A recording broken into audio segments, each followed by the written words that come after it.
partes de mi cuerpo, desde el temblor primero que sintió mi alma cuando supo que algún día tendría ojos para mirarte.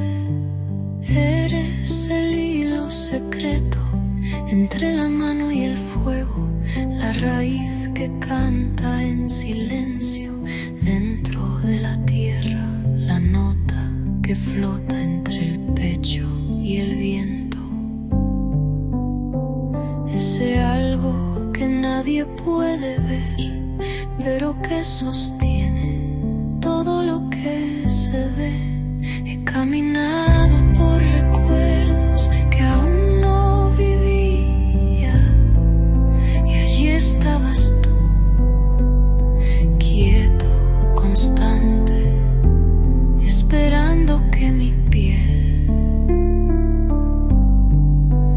aprendiera el idioma del alma y que mi alma recordara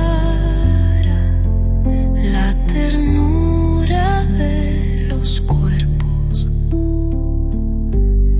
Nos hemos amado en gestos que el mundo no registra, en un parpadeo demorado, en una palabra que no dijimos por no herir, en los silencios donde nos escuchamos más. El amor no necesita nombres ni ceremonias, es esa luz que vemos cuando cerramos los ojos, es el eco sagrado entre lo que somos y lo que fuimos antes de tener nombre.